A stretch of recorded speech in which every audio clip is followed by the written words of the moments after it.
Hello, I'm Eileen McHugh with the BBC News.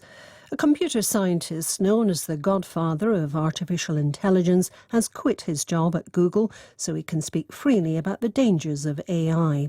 Geoffrey Hinton carried out pioneering research on deep learning and neural networks, but he says a part of him now regrets his life's work. David Willis has more details. Geoffrey Hinton worked at Google for more than a decade and was responsible for a breakthrough that has served as the foundation of artificial intelligence systems such as ChatGPT. Now 75 years old and retired from the company, he told the BBC from his home in Canada that he wanted to be able to talk freely about the dangers of AI. He cautioned against it falling into the wrong hands, potentially allowing authoritarian leaders to manipulate their electorates. He went on to say it was hard to see how you could prevent bad actors from using the technology to do bad things. The White House estimates that more than 20,000 Russian troops, half of them Wagner mercenaries, have been killed in the battle for Bakhmut in eastern Ukraine over the past 5 months. The National Security Council spokesman John Kirby gave no Ukrainian casualties, but said 80,000 more Russians had been wounded in an unsuccessful attempt to gain ground. Russia's attempt at an offensive in the Donbass, largely through Bakhmut, has failed. Last December, Russia initiated broad operations across multiple lines of effort. Most of these efforts have stalled and failed. Russia has been unable to seize any real strategically significant territory. The United Nations says it's making plans to cope with a mass flight of refugees from Sudan if the fighting between rival military factions does not stop. Tens of thousands have already fled to neighbouring countries, but UN officials say they're preparing for that figure to exceed 800,000. They're also exploring how to deliver humanitarian assistance to millions inside Sudan. One doctor, Dr. Ahmed Abu Sham, told us the military were forcing civilians out of one hospital in the capital.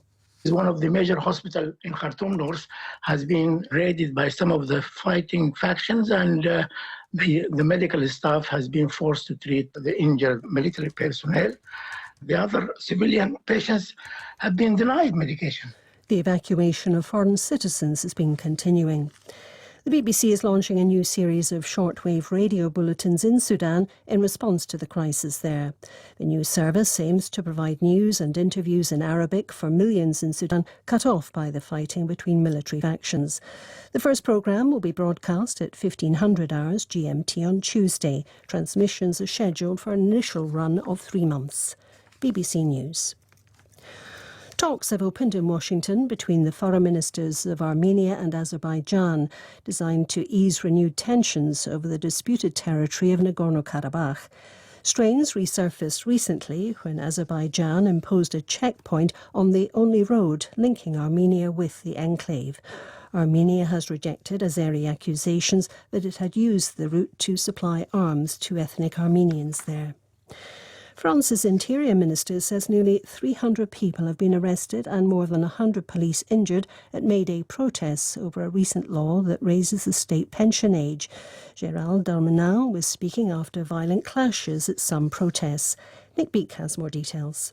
Even though it's now become law, more than 110,000 people in Paris alone, according to the government, came to the streets, where the violence of the minority once again made an impact. There were clashes in cities including Nantes, Lyon and Strasbourg.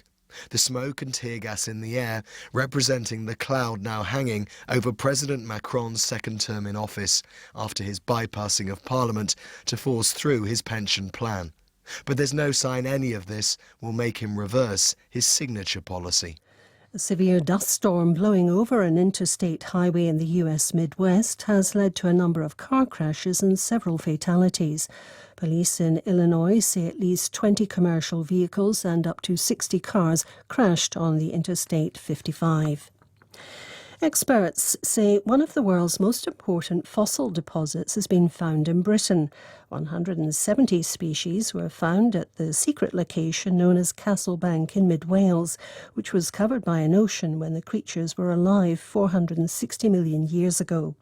It's one of the only sites in the world where soft tissues and complete organisms have been preserved. BBC News.